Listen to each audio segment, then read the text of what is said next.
नमस्कार, मैं गौरव कुमार पांडे हाजिर हूं यूपी तक पर। जैसा कि आप सभी जानते हैं कि यूपी पुलिस भर्ती बोर्ड की तरफ से कल जो है रेडियो संवर्ग में सहायक परिचालक यानी कि असिस्टेंट ऑपरेटर और कर्मशाला कर्मचारी का रिजल्ट जो है वो घोषित कर दिया गया। ये फाइनल मेरिट लिस्ट है जिसमें कट ऑफ के साथ साथ कुछ अहम बातें भी हैं जिसकी तरफ मैं आपका ध्यान खींचना चाहूंगा। आपको बता दें कि पिछले काफी दिनों से इस भर्ती को लेकर इसमें एक तथ्य जो है काफी ज्यादा वायरल था, जिसको लेकर इस पर चर्चा थी, जिसमें डिबार लिस्ट की मांग जो है वो की गई थी, लेकिन इस फाइनल मेरिट में इसका कोई जिक्र नहीं किया गया। अब आइए जानते हैं रिजल्ट के बारे में।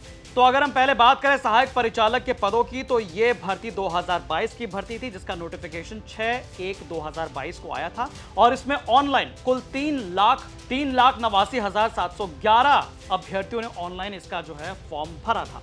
पद कितने थे? पद भी जान लीजिए, पद सिर्फ और सिर्फ 1,374 थे।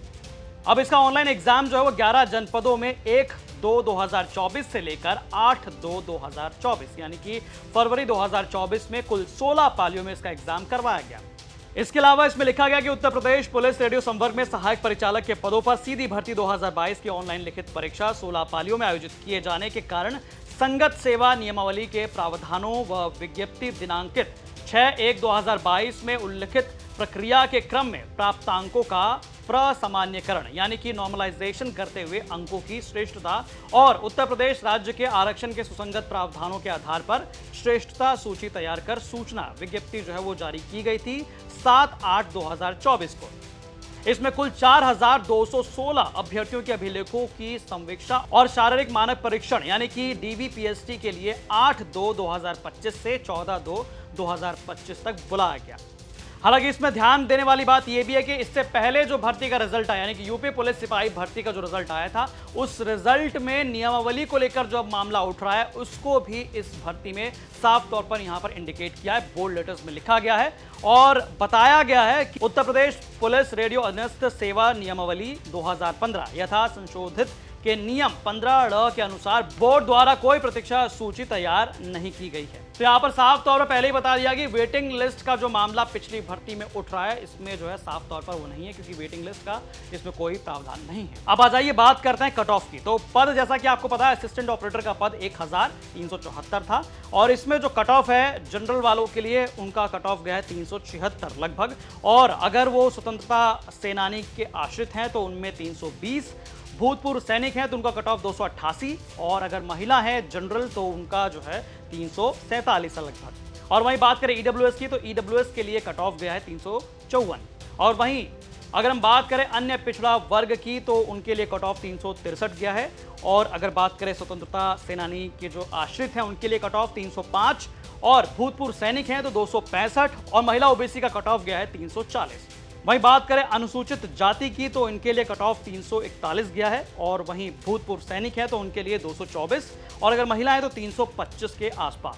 वहीं बात करें अनुसूचित जनजाति की तो उनके लिए ये कट ऑफ 320 है और महिला कैंडिडेट्स के लिए यही कट ऑफ 296 है। अब वहीं बात करें कर्मशाला कर्मचारी की यानी कि वर्कशॉप के लिए जो कैंडिडेट्स की पद निकले तो उनकी, तो इसमें जो कुल पद था इसमें 120 पद था कुल, जिसके लिए जो है 73,614 बच्चों ने ऑनलाइन इसका आवेदन जो है वो किया था यानी कि एप्लीकेशन भरा था। इसका भी एग्जाम जो है 11 जनपदों में ऑनलाइन माध्यम से कराया गया था 29/1/2024 से लेकर 30/1/2024 तक कुल 3 पालियों में। और सेम जैसा कि असिस्टेंट ऑपरेटर में कराया गया नॉर्मलाइजेशन का वैसा ही फॉर्मूला लागू किया गया। उन्हीं तिथियों पर इनको भी डीवीपीएसटी के लिए बुलाया गया और बुलाने के साथ साथ जो है इसमें भी जो नियमावली को लेकर सवाल उठ रहे हैं, वेटिंग लिस्ट को लेकर सवाल उठ रहे हैं, इसमें भी साफ तौर पर बता दिया गया है कि उत्तर प्रदेश पुलिस रेडियो अधीनस्थ सेवा नियमावली 2015 यथा संशोधित के नियम 15 के अनुसार बोर्ड द्वारा कोई प्रतीक्षा सूची तैयार नहीं की गई है, यानी कि साफ तौर पर वेटिंग लिस्ट का कोई प्रावधान नहीं है। इसमें भी क्लियरली इस नोटिस में बता दिया गया, जैसा कि पहले यूपी पुलिस सिपाही भर्ती में नहीं बताया गया था। अब यहाँ 120 पदों की बात करें तो 120 पदों के लिए जो कट ऑफ है वो जनरल वालों का 358 है और वहीं अगर हम बात करें स्वतंत्रता सेनानी आश्रित कोटे की तो उसका कट ऑफ जो है वो 322 गया है। भूतपूर्व सैनिक का कट ऑफ 290 और वहीं अगर महिला श्रेणी की बात की जाए तो महिलाओं में इसका जो कट ऑफ है वो 340 है।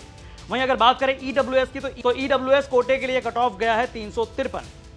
वहीं बात करें अन्य पिछड़ा वर्ग यानी ओबीसी की तो उनके लिए कट ऑफ गया है 354 और अगर वो स्वतंत्रता सेनानी आश्रित कोटे से हैं तो उनका कट ऑफ 298, और अगर वो भूतपूर्व सैनिक हैं तो 287, और अगर महिला श्रेणी की हैं तो उनके लिए ये कट ऑफ गया है 334। वहीं अगर हम बात करें अनुसूचित जाति की तो उनके लिए कट ऑफ 336 गया है, और वहीं महिला कैंडिडेट्स के लिए ये कट ऑफ 312 गया है। अनुसूचित जनजाति की बात करें तो इनके लिए कट ऑफ 304 गया है। अब इन एग्जाम्स को लेकर जो अभ्यर्थी सबसे बड़ा सवाल खड़ा कर रहे हैं वो ये है कि डिबार लिस्ट, या डिबार लिस्ट क्या होती है? डिबार लिस्ट वो लिस्ट होती है दोस्तों, डिबार लिस्ट वो लिस्ट होती है उन अभ्यर्थियों की लिस्ट जिन्हें परीक्षा से संबंधित गतिविधियों में भाग लेने से प्रतिबंधित कर दिया गया, अक्सर अनुचित व्यवहार या नियमों के उल्लंघन के कारण। यानी अगर वो किसी तरह की गतिविधि में पाए गए जो कि गलत है, उसको जो है उन बच्चों का अलग से एक लिस्ट होती है, उस लिस्ट को डिबार लिस्ट कहा जाता है। अब इसी डिबार लिस्ट को लेकर अभ्यर्थियों की मांग थी कि इसमें जो है जांच कराई जाए। बाकायदा बोर्ड की तरफ से कहा गया कि आईआईटी कानपुर से इसकी जांच कराई गई है। अब इसमें जो नोटिस जारी किया गया इस मेरिट फाइनल मेरिट लिस्ट में, उसमें साफ तौर पर यह भी इसका भी जो है जिक्र किया गया है 10वें पॉइंट पे, जिसमें लिखा है शुचिता की दृष्टि से बोर्ड द्वारा आईआईटी कानपुर से ऑनलाइन लिखित परीक्षा के डेटा का विस्तृत तकनीकी परीक्षण कराया गया। प्राप्त